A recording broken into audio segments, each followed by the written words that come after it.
Are we recording? Shit out of here. Is the heat off? That's a good question. No, it's not. You want to go turn it off? Mari, you want to go turn off the heat for us? There's a button that says mode, and just keep clicking through that until it says Mari, off. can you be useful, please? Mari, anything. All she does is lie there. Yeah. That's how you... It's no wonder she gained 2 pounds since her last vet visit, Libby. You know, when you can walk around her finally, you know that she's in good shape. 2 pounds since her last vet? I mean, it was probably that was 2 in like years. 2 years, which is okay. really like not that between. much. But still, that's like 30%. She went from weight. 9 pounds to 11 and a half pounds. She's 11 and a half pounds right now? No, well, she was that's not that big. as of like a month ago. It's not that bad. It's not that bad. Like 9 also, to 10 is pretty that's average. winter weight. That's winter weight. That's true. Yeah. Summer she'll that lose beach some bod. fluff. Yeah. Yeah. It's bulking season. All right, yeah. Put this all on the podcast. Yeah, it's all going. This is important. I don't edit. Now Adnan makes a cut, gets looked off, gets looked off, gets looked off, looked off. It's the Lookoff. You know us by now. I'm Brad, here with Joe. Hello. Libby. How's it going? And special guest, David Pinecone. How you guys doing? Rounding out the losers table. The We losers. got one from We've got them every all team. represented. Yeah. It's going to be another upbeat podcast Yeah. like you've come to expect this season. All of us are going to talk very, very intimately about our games. This past week, we'll just get right into it. Lynch beat Eric 15-10, the upset that nobody really saw coming. None of us, that's for sure. Yeah, I think we were all wrong last week. Mm-hmm. Pinecone, you are on AARP, so you know better than most exactly what went wrong this game. So, I'll say I was probably the least confident of all 4 of us going into the game, knowing that we were missing Mark and Mikey. In particular, Mark, who had been a big part of our defense and offensive schemes coming into this game. And I think it put us in a spot where missing Mark, down 1 handler, we tried to get too cute with our sets and schemes, and it ended up playing right into Lynch's game plan. Classic Eric. Yeah. Too cute. Yeah. So First time That's Eric has ever been the called best too joke cute. ever on the podcast, right there. yeah, I think this one is a symptom of Lynch beating Eric in game planning, which Whoa. might hurt the pride a little bit on Eric's side, but I get he knows that. he knows it's true. Wow. What more needs to be said? Eric got outplanned.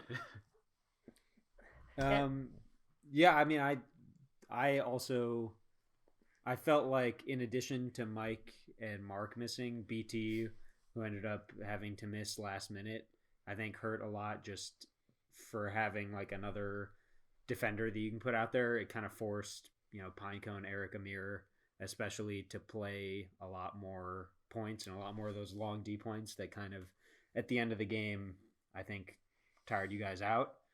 For sure. And Amir didn't have his best game, and I mean not just Amir. I think like you guys had a lot of like questionable decisions. I'll say that I don't think you were taking in other weeks. That maybe was also might have also been due to just being a little bit more tired, and then Leisha being hurt as well. She got the case plague of shin splints, so. It's a rite of passage. If you play for the Gobies, you get shin splints at some point. But she played super well last week. Definitely, I think could have made an impact if she was there healthy. Yeah, I think that it seemed like AARP really just couldn't find the same rhythm that they found very easily in past weeks.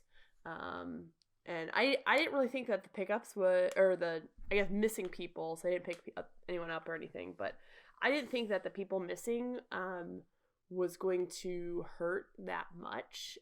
Even though they're all really good players, it wasn't like, there was AARP just had a bunch of scrubs there. It was really making their roster just like very trim, but I think it was just too many people gone. Yeah. And of course, as is Lookoff tradition, we're not going to say anything positive about Lynch's team, so I think we can probably just move on to the next game. good. Good thing you stopped me there.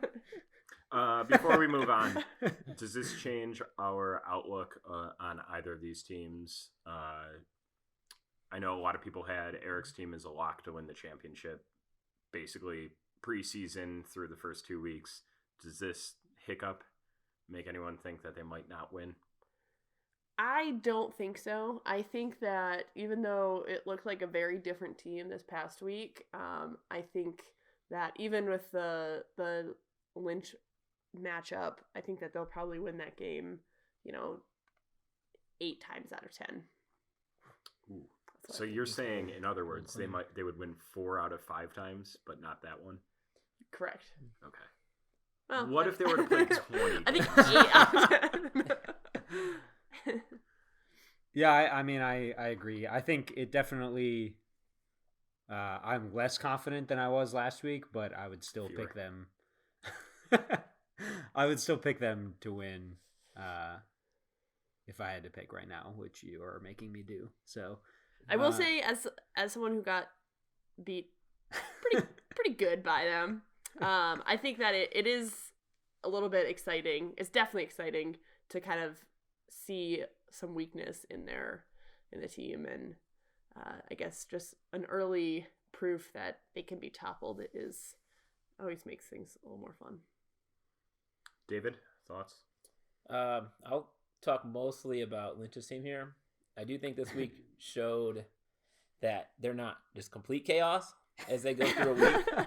I know last week there was a lot of talk from within that team or coming out of that team about how they struggled so much with help defense and they couldn't rely on, playing team defense, and they have to just, if they're not playing well individually, they're going to struggle. And this week kind of showed the opposite of that, where when everything's put in the right place, they can play pretty well. So we'll see moving forward, though, if people can get them back to a bad position and, handle them again, kind of like Libby did last week. Oh, yeah. Yeah, that is actually a good point that I forgot about as well. But one thing I noticed, especially in that game, but also have noticed kind of in all the games so far, is that teams that have been able to help on deep cuts, offensively, teams have not really been punishing that effectively at all. So like in the AARP game, there was a handful of times where Eric would just, bury his head, take off deep, and have a few steps on his guy that could normally just be an easy huck for a goal, and there would just be a defender planted in the deep space waiting, but they weren't really able to take advantage and get a big under. It would just kind of end up being like the handlers having to swing it a couple times, and then everyone is just getting more tired, and nobody's really, they're not really gaining anything offensively. And that was apparent in that game, but I think it's been happening a lot to teams in general. Just haven't really, I don't know if it's like a chemistry thing or what, but for whatever reason, people aren't punishing it as well as we could be. Yeah, I think AARP was pretty successful with it against State, my team, in week 1, and then I think we were able to execute it to some degree versus Lynch pretty successfully. So yeah, I will like to see, I think, team offenses start to figure out how to combat that a little bit better. All right. Let's move on to the second game. Mr. Rogers says no to public funding for State University with a dominant 15-14 win. Libby, what went wrong? Oh, man. I think I really felt like we went down early. I think they broke us maybe the first point. A couple big plays from Big Nick. Yeah. And then we were able to kind of bring it back, and really it felt like we were controlling the game, I think, for most of it. And they were able to pull back in the last quarter or so. Really, I think off of a couple just bad turnovers, mainly for myself. And I think that, it was a close enough game and they're a good enough team that that's I think what lost it for us. Their height downfield definitely then I think kind of held that lead for them. I mean, even up until literally the 1 second floater Hail Mary pass that we weren't able to complete. But it was a really fun game. I felt like the teams were pretty evenly matched. Or I think skill wise overall evenly matched, but I think in different ways. And so it was kind of fun, I think, to see both teams use sort of different strengths, and I think do pretty well. We were missing Chelsea, but we picked up Sadie, and she was great for us. We were also down Dunbar and Bees, and we picked up Wayner, who also did great. But I do think that with our full roster, we win that game. Dave, what were your thoughts on it? Yeah, I guess you were missing, but also on the other side, they were missing their case contingent as well. The likes of Thompson, Daniel, and Longo, who in those first 2 games were huge impacts. I know Did they pick big, up Barry? Yeah. Wait, who did they pick up? They picked up Ellis and another case B team guy. Not to bring those guys down, but I don't think they're quite at the level of those first 3. I guess the white team that you played against, they're probably one of my favorite picks to win the league, and I've been high on them from the beginning. Their top end depth is their top end talent and depth of players is huge right now. I mean, you've even seen I guess Joe and Joe's preseason comments was that Wanyang was one of the most improved players from Case. I agree. I was definitely going to comment on that. She's being shown on the field really, really well. Great confidence. I think it's really exciting to see her, especially kind of compared last year to this year. Great job, Joe.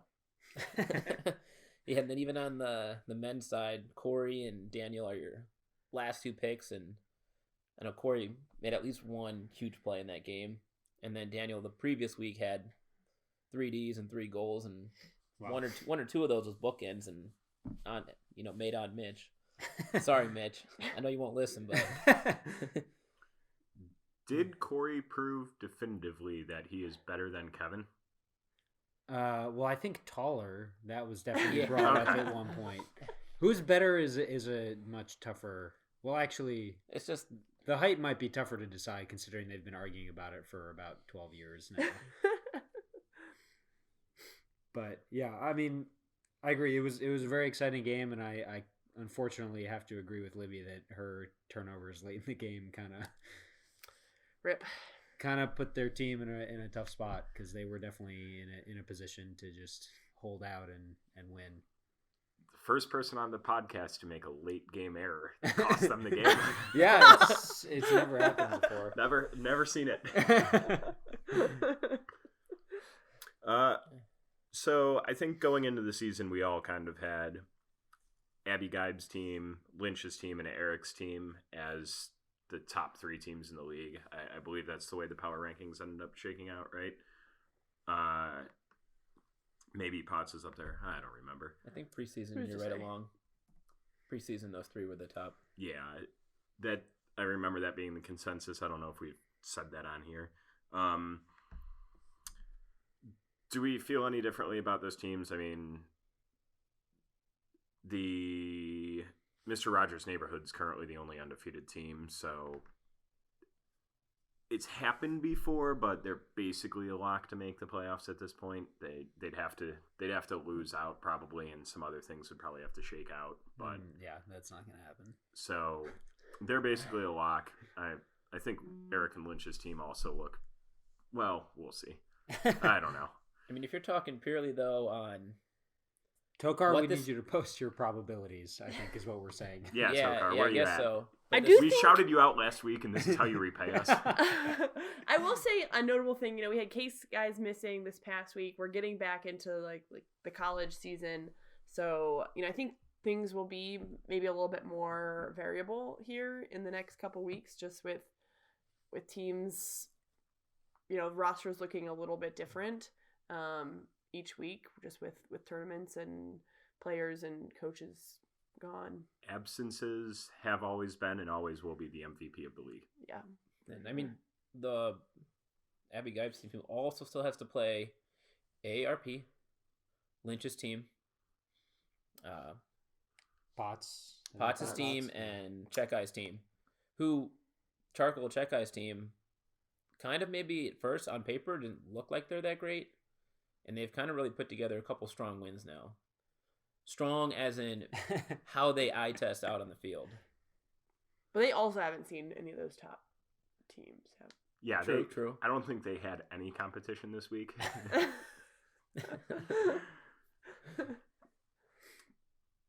But yeah, interesting stuff. Big weeks coming up. And I think there's 3 2-1 teams right now. There's 1 3-0, 3 2-1. Potts is 2-1. Lynch and 1 Easy's 1-2, and 2 2 winless 3-0. teams. Whoa. Speaking of which, Well, not quite. Well, Well- okay. Halfway there. Potts beats Rooster. I'm not sure if Rooster fielded a team for this one. I think Joe was there. Joe, you were there. Yeah. The score was 20-11. Yeah, that's pretty rough. It's a rough score. I will say that it really should have been 19-11, but Cole, I mean, I think literally just wanted them to score one more point. There was like a minute left when we received the pole. We were swinging it. He decides to throw a huck that hits like 13 feet up on the back wall with like 20 seconds left, which of course gives them plenty of time. That doesn't sound like Cole. He wasn't even on acid, as far as I know. And of course, that gives them plenty of time to hit an under to Sparky, who then throws up a floater. Cole's in great position, just jumps way too early. I think he was just like, the kind of thing where obviously the score didn't matter, so he didn't want to like risk any injury. Maybe he didn't go up off the power leg. Yeah, maybe. So they got a buzzer beater score to make it 20-11, which is pretty sad. Yeah, I mean, this game felt a lot better to me than our other 2 games, despite us still getting pretty destroyed.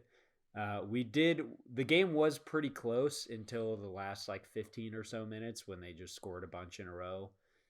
We had some pretty bad turnovers in that run. We were definitely able to put a lot more pressure defensively on them than we have in previous weeks, which is definitely a good sign, but we just like weren't consistent enough. We threw too many really bad turnovers. And yeah, I mean, against the teams in this league, you just can't do that unless you're the best defensive team, which we definitely aren't. But it definitely felt better in the fact that we were right in the game. Like we got a couple breaks, sort of close to that 15-ish minute mark or something, brought it back to within like 2 maybe, and then they went on a big run to close it out. But definitely felt a little bit better coming out of that game than the first 2. Libby, did you watch this game? I did. And I will say that I'm sorry you had to do that. I think that the thing that I noticed the most as well was that compared to previous weeks, I thought the defense, Roosters' defense for his team was much better. In last week they were really getting just really getting crushed on the force side, and so I do think that they forced Potts' team to get a little bit more creative, but yeah, I don't know.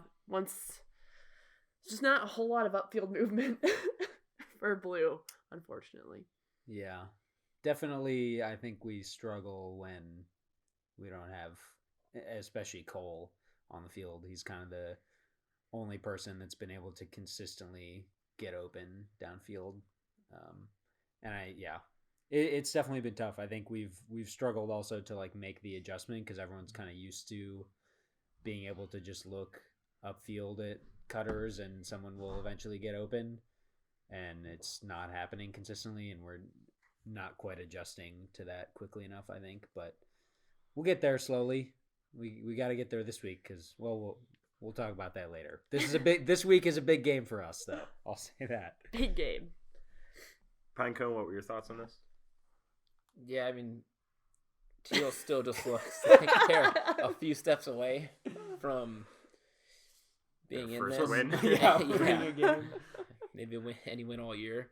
But Potts' team this week, the Plague, they're kind of still living and dying on that explosive, high-powered offense. You know, it showed last week when they don't have it quite going that the turns still keep happening. And this week they were more at the luxury of getting a lot of those back and then being able to, you know, put up still a healthy amount of turns and still score 20 points. Because they had the opportunity to keep throwing and they had the matchups to keep going up in the air. I mean, you had a huge throwing night for Mast, which is, you know, probably going to be a big contingent of how well they do throughout the season. And then you had Burns and Potts scoring a combined 10 goals together. Wow. So it's, you know, those are probably your two biggest dudes in the air downfield. So if you can just put the disc up in the air to them, they give you a very good chance of coming down with a lot of goals. All right. The final game, Abby's fun, cool team beat, I don't remember her team's name, Jamon Picante. 17-10. This game seemed close, and then it wasn't. I think the wheels fell off real fast. Well, it started out not close at all. Yeah, it was 0-1. Yeah, and then it was. And then it when was I like came over, I think it was 7-2. 2-7. Yeah. Was it? Yeah. Whoops. But then, I mean, you did make a little run at it, kind of similar to, like, it felt kind of similar to our game where it was like not really close. Then you made a little bit of a run to make it close, and then gave up a little run to end the game. Oh yeah. Yeah. I haven't watched any of our games. I don't know how many times I'm going to have to say that on this podcast, but it's going to be true about every game for the entirety of the season. I haven't watched any of them. Even on the sideline, I obviously wasn't watching much. But we take a lot of questionable shots, and once we turn the disc over, we were not getting it back. It'll be very interesting when Felipe's team and Rooster's team finally play each other to see which team can play less defense. Because right now, that the score of that game is looking like it might be 25-24. That just might be the number of turns. Yeah, they could both be true. Yeah, I definitely think what both of our teams have in common is we take way too many bad shots, and yeah, it is a struggle. I think there was definitely from Felipe's team was a lot of like it seemed like there was a lot of like chemistry issue type stuff still. We were missing 3 guys, and we picked up 3 guys whom not even Felipe knew that we were picking up until a half hour before the game started. Okay. And I think it was either 1 or 2 of them he wasn't intending on picking up, but the person missing found a replacement for themselves and said, "Hey, show up." And then he didn't want to say, "No, you can't play." So yeah, we had 3 pickups playing with us. Our lines ended up kind of getting into a people on the team playing offense, pickups playing defense sort of thing. Yeah. Yeah. Well, I think that does explain quite a bit, because it definitely seemed like, yeah, at this point in the league, it's tough to even always know who's a pickup and who's actually on the team, because there's still like people in the league, I feel like, who haven't been to a single game or maybe have only been to one. Yep. But yeah, it definitely seemed like there were some turns happening, or like some defensive miscommunications that were just like stuff you'd expect to see week 1, but probably not as much of week 3. I think that I know we talked last week because Felipe was missing Griff, and I know I was excited to see Brad were to see kind of how they were able to utilize those 2 players. But I think that, again, some of the chemistry issues really kind of canceled out some of the skill that I think was present. We have a big plan that I can't share yet, but we are actually scheming for our fourth game for our first win. We're gonna get cold drunk. What a Whatever scheme. works. Whatever works. Pinecone, what are your thoughts? After watching your team play, looking at this team on paper, you are the 2019 Cleveland Browns. You've got Odell Beckham, Jarvis Landry, Nick Chubb, Also Baker Brad. Mayfield, and how many completions does Baker Mayfield have right now? He has more picks than he has assists. And Is you got Freddie. Is Felipe Baker No, Mayfield? it's Lucia. who is I know. I want to know who is Baker in this Let's situation? Yeah, it's Felipe.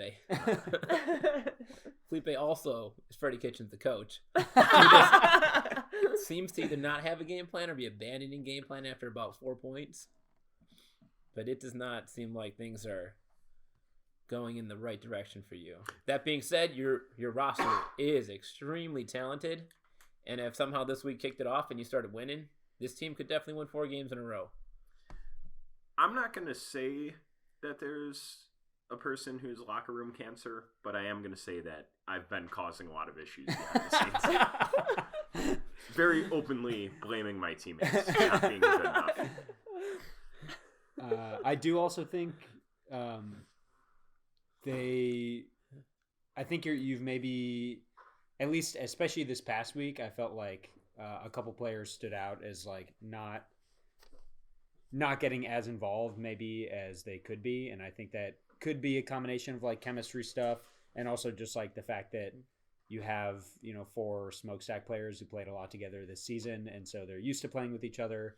But like Lucia and Ellie, I thought in particular played really well and like did a pretty good job when they were getting touches, but weren't able to like get as involved. So I definitely, like Pinecone said, I think your team has a pretty good amount of talent, and if you're able to sort of figure it out, you definitely could be challenging and winning games. We did also, we only had 4 women, and Abby's cool team was running 3 women every point that they could, which that's usually the move with Iris, I feel like. Yeah. Kudos to our women for running that whole game, but our whole team looked tired, to be honest with you. Iris is in the mindset. Especially Mitch. You hear that, Mitch? You're looking tired out there. Hit the Didn't track, Mitch. Didn't we already talk about him not listening? Yeah, but maybe Andy will tell him or something. Andy won't listen. Andy won't listen. To be honest, I think our team probably has the fewest number of listeners. The leastest. The leaster. Lesser? Yeah, the leaster number of Does listeners. Brad count as a listener? No. Similar to yeah. the watching the games. Also doesn't listen to the pod. I would like to say on the other side of this game, though, Charcoal, the past 2 weeks, things looked pretty smooth offensively. And I feel like a big part of that was Bethel being picked up. Yeah, I agree. So, he's played really well both weeks. If they keep picking him up, I think this team keeps having this kind of offensive cohesion that they lacked in week 1. But on the other side, I don't think they can keep picking him up when people come back. You'll have Kennedy back next week, who had an awesome week 2 to help them get their first win. But, without Jason just being, get the disc, move the disc as quickly and easily as possible, and then just be reliable getting resets, you kind of lose that little element there to the guy who wants to be selfless and who can make all these cheeky throws to keep putting people in power positions. Yeah. Before we moved on, I did have a handful of people that I wanted to shout out that I sort of forgot to mention in individual games that have sort of been sticking out, I think, so far. I think Charlie's been playing super well for Lynch's team. He's made a few big plays. He's been pretty reliable with the disc. Jackie as well. I think she mentioned that she hasn't had any turnovers. Or and she's out there catching pulls. Yeah, I was blown away that Jackie went to catch a pole, even though she did have the one bounce off of her and end up on the that's right. sideline. That's right. But she made a good immediate swing to get it off. So Yeah. Another person I mentioned, Lucia and Ellie. I think Julie on Felipe's team has also been Julia's been awesome. she's been awesome. pretty solid as a handler. Kippy absolutely wrecked our team this past week. She was just getting like 15-yard upline cuts. I feel like this is the all first the time I've time. seen Kippy playing at full speed. And just because I mean she's kind of been injured some in the past, or I don't know. I feel like I don't know. She's has really stood out as playing really well. Yeah, she's been hitting the track this offseason, leading track workouts for the Nice. Case women's team. So yeah, I mean she was, like I said, just getting like 15, 20-yard upline cuts all the time. Katie made her first appearance.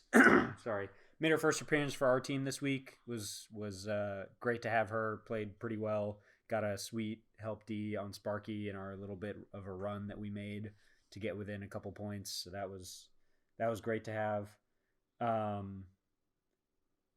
And I think the last one I wanted to shout out is Haley Devine, who had another really good week. And I think she's been a big part of the success that Abby Gibe's team has been having. She's scored a bunch of goals, been reliable with the disc, played, pretty solid defense. So, yeah.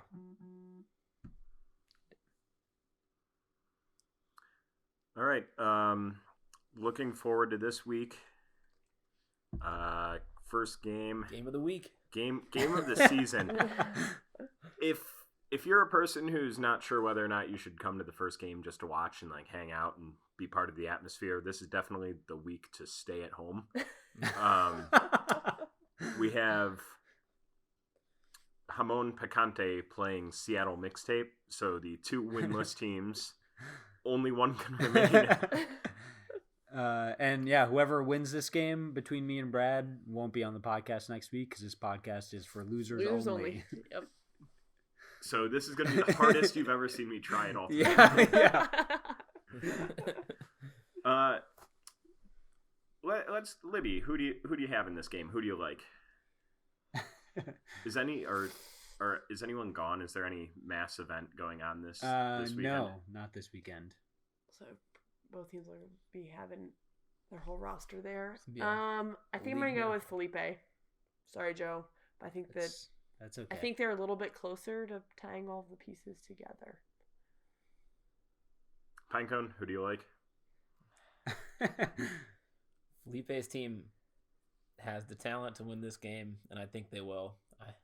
I don't think they can game plan themselves out of this. Challenge accepted.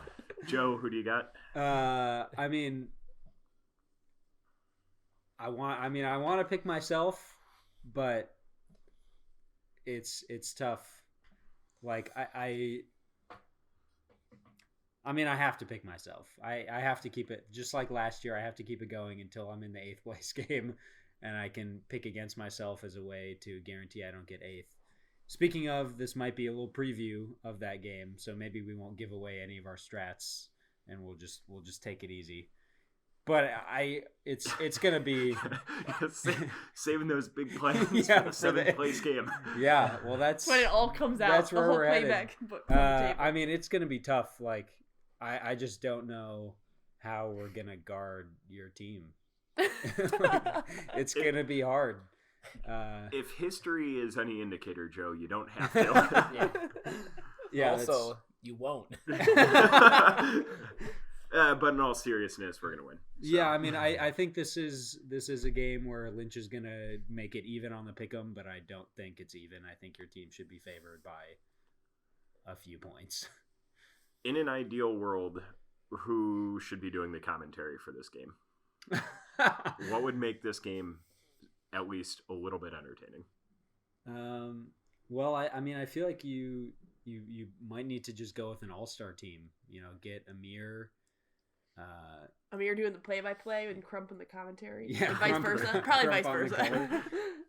Crump's British voice doing the play-by-play and his Scottish voice doing the color. That's definitely. Oh, yeah, just Crump doing 4 different voices. Yeah. Or we just make this game completely unwatchable and get drunk Cole and Evan to commentate. Drunk Call's going to be playing in the game, so... Yeah, you know what? I volunteer to film. All right. Game 2, we have Abby's Cool Team versus Pull It, Pass It, Bop It. Pinecone, who do you like for this one? That's Abby Checkeye versus Lynch. I'm going to pick Abby's Cool Team on this one. I think it'll be a good game with two teams that have a lot of good defenders. It'll probably be one of those games where you see a layout D followed up by a layout D in the next row, followed up by another layout D in the next row, followed by a really bad hammer that gets caught for a goal. I think that's kind of your preview of this game here, but I think with Charcoal being at full strength for once and not really being a team that's probably easy to prep for, not having seen Dutch and Kenley and Iris all play together, I think they'll be able to pull this one out. Oh, big note. Somewhat big. Pull It, Pass It, Bop It. We'll be missing Tina this week, who is by far and away that team's best defender for Iris. Yeah. Yeah. They had never mind. I was thinking of a different team. I'm all scrambled on these teams. I keep thinking Abby. Louis, who do you like for this one? Well, I think this is gonna be a great game. I think I'm gonna go with Lynch. I think that they've got a lot of momentum from this past week. I think that they probably built up a lot of chemistry and kind of have some defenses now under their belt to combat Iris upfield and some of the deep shots that Abby's Cool Team will probably be looking to make. So yeah, I think I'm gonna go with Lynch as much as it pains me. I'm gonna roll with Piney and Abby Checkeye's team, Cool Team. I agree that Iris is gonna be super tough to stop. I think it's gonna force Lynch's team to be very aggressive with the help, and I think that both Rito and Dutch being back this week is going to really open up the field for them in terms of how they're able to take advantage, especially deep. Rito, I think in the 1 week that he played, which was against our team, was probably the most aggressive person on that team in terms of shooting deep to Iris. Yeah, which usually works out pretty well. So I think for Lynch's team to win, they're gonna have to be helping really effectively and not get punished for it. And I don't think it'll happen quite enough. I think I'm going to go with Lynch's team. Mainly so that we're at 2-on-2 in the podcast. I could see, I'm sure Lynch is already watching all the film on Abby's Cool Team, putting together some sort of plan. I think they'll be able to combat Iris. Plus, sorry Iris, but she has a history of losing in Winter League, so I can't go against that. Third game is State versus the Black Plague. Libby, how you feeling? I'm feeling good. I think we'll have our full team, as far as I know. And I think that we'll be able to kind of continue some of the success with the whole roster that we saw last week. I don't think it'll be easy. I think that just the speed and athleticism of Potts will definitely challenge us downfield, but I think we got it. Joe? I'm going to take State as well. I think the Libby Chelsea 1-2 punch is pretty tough to guard, and Maddie's been playing a lot of offense, which I think is going to make it even tougher if she doesn't cross over to guard at least one of them. Kippy definitely is more of a handler defender than a cutter defender, and with both Libby and Chelsea spending a lot of their time cutting, I think they're going to struggle a little bit to stop that. And I think that State also has pretty good matchups for the top end of Potts' team, especially the guys, with Gurgat, Dunbar, Kevin, you got Noah and Kyle and Bees and Becker who are all like super versatile, can guard handlers, can guard cutters. You're going to name every guy on the team except for Andy. Oh, did I miss Andy? You named every guy on the team except the Golden Arm. Andy's an O-line guy, so we're talking defense here. We're talking defense here, okay? Yeah. Sorry, Andy, but as we discussed, he won't listen anyway, so it's fine. No, I mean, I think like Gergat, Dunbar are very good downfield defenders, and then you got the sneaky Kyle, Bees, who are very good handler defenders. So I think they have enough sort of versatility defensively to keep up with the athleticism of Black Plague, and then offensively, like I said, I think it's going to be really hard to stop Chelsea and Libby from just getting open a lot. Pinecone, who do you got? I'm going to go with State. I'm going to put some faith in State here to have done a little bit of research on Flag and figure out the areas that they're vulnerable It was rats. in. Wasn't it rats? Researching the plague. Yeah. But I think the team is easily exploitable based upon their style of play if you have the right players to kind of take advantage, which may be something where Teal couldn't work out, where they just don't contain that downfield super well and really work to get the disc in the wrong thrower's hands, which is something I think that worked for my team back in week 2. It seemed like people kept getting the disc in the spots we wanted them to have it in, and they just had no choice but to make the throws we wanted them to make. And, I got a lot of trust with that State crew playing that downfield defense, especially with the help, the switch, kind of making Plague think one more element than they're used to or they want to. And then, like was already mentioned, Libby and Chelsea offensively, there's just not going to be much you can do with that. I guess back in our game, I think it was 15 combined goals from our women's side of the game. So yeah, we scored like 30 goals. Doesn't- So that doesn't I'm matter. just saying 15 is like my team isn't going to score 15 All right, all year. Chelsea will score 9, Yeah, no, Libby will score Chelsea 6. and Libby probably will score 15 this Okay. week. Actually, that's a good point. I'm also going to take State, and I think State might have been the team preseason that most of us were wrong about, where I think I had them ranked. I'm gonna go out on a limb and say that I was one of the preseason rankers who wasn't as low on them, but that could be completely wrong. yeah, and also they are No way to know. They are still 1 and 2, so it is an uphill battle, yeah. but they have to play Felipe's team and Rooster's team, which currently look like those are two shoo-in wins. Just write a W in that column already. It's like a bye week. Well, I'm gonna remember that, Libby, in the final week when we play you. We're gonna crush your playoff dreams. But yeah, I'm gonna go with State on this one. I just think the Libby-Chelsea combination is going to be real tough for the Black Plague to keep up with. If they scheme for it well, they could probably contain it, but just based on the FUPA style of play, I don't think they're doing much scheming. Joe was the only power ranker to rank State above Potts' team in the preseason, Let's go. but Abby Guy did have Chelsea's team as the highest at 4th. All right. Well, But Joe did pick State better than Potts' team here. So. all right. I'll take it. And then our final game of the week, we have who's left? I scrolled off. AARP and Mr. Rogers' White Neighborhood. Wow. All right, Pinecone, how do you feel about this one? I think it'll be a fun game. These were, in my thoughts, the two best teams coming into the league.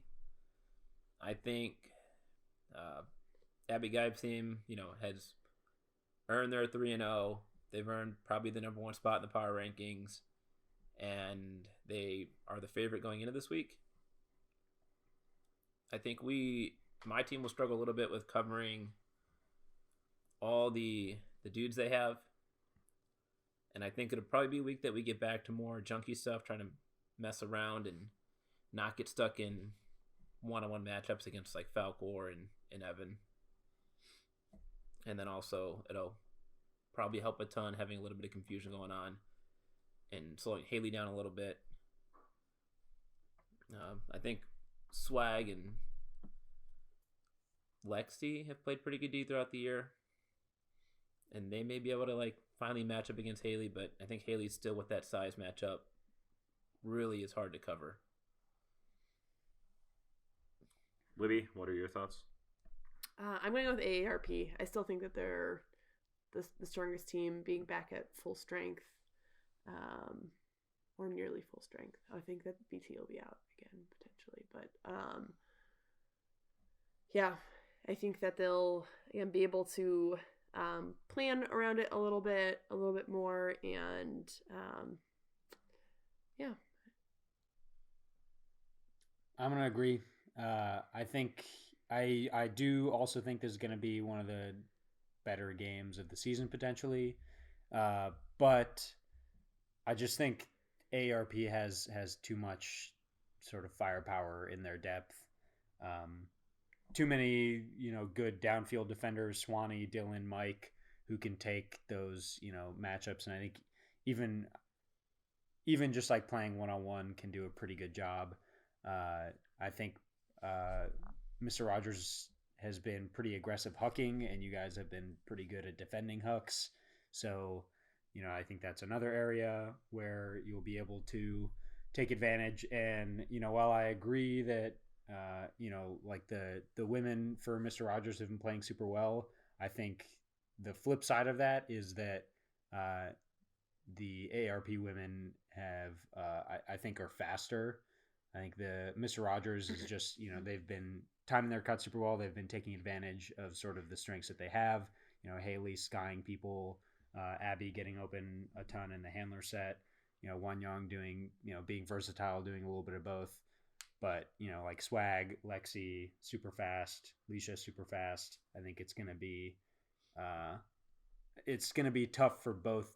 I think the women are going to do better offensively for both teams. And so I think that'll kind of even out. I think I'm going to take Mr. Rogers' Neighborhood. They're 3-0, and you all think they're going to lose. So I'm going to roll with them. I believe in you. I believe in you, friends. That's what we've got for this week. We do actually have a couple. Save those for the mailbag. We'll do that next week. Yeah, next Okay. week or potentially the week after. We are, because of groundhogs, we are going to be having a mailbag episode. If you have any questions, send them into us. We've already gotten several very entertaining ones that It's going to be great. So entertaining that I really wanted Joe to do was this just going to episode. throw But away fine. our entire premise for next week's podcast based on some of the emails we've gotten. So keep those coming. Also keep sending them. thelookoffpodcast at gmail.com or Twitter at @the_lookoff. If you want to hit us up with any of those questions or ideas, whatever. Yeah. Tell us whatever you want. Really, just send us if you have like love life questions, you want us to answer those. Yes. It doesn't have to just be Yeah. about It'll be an Ultimate. advice podcast next week. We're gonna get into it. Also coming up this Sunday at the Brew Kettle in Strongsville. Yes. At 12:30. Starting at 12:30. So the Columbus Pride tryout ends at noon. So right after that, people are gonna head over to the Brew Kettle in Strongsville, like Brad said, for a little like post tryout, after party, hangout kind of thing. They'll be selling drink tickets that help benefit the team financially, fundraising. They also sell food there. I think we're looking into seeing if there's any food proceeds that will go to the team. But if nothing else, just come hang out. And it should be a good time. Yeah. Lastly, maybe not lastly, this week's Power Rankings are going to be a special edition written by Libby Lehman. Yeah, Libby. I don't know exactly what she has in mind or a creative way she has to write these Power Rankings, but she'll be doing something a little unique. Yeah, it's going to be unique. I've been thinking about dusting off the old quill to write up some power rankings like I used to. I feel like they've been pretty lackluster, pretty unentertaining this year. But Libby's got it this week. Thinking so. either limericks or haikus. Ooh, fun. Other things coming up. Groundhogs is Next maybe Friday. Next Friday, maybe filled already. I don't know. Check the CDA website. Who's to say? There's also Hardcore, which is the women's clinic, and that's this coming Saturday, February 1st, from 6 to 9 p.m. Downtown Nice. at CSU. Also on the CDA website, so check that out. Sign up. Also, if you're looking to get your fill of basketball, come watch us play in the rec league at the YMCA. We're currently 1-2. 2 hours from now, we'll probably be 1-3. High likelihood. Can confirm. Very entertaining. All right, I think that's all we got for this week. Yeah. Thanks for listening as always. Thanks Pinecone for being here with us. Thanks for having me. Joining. Yeah, looking you off till next week. I still don't like that as an outro. We need something better.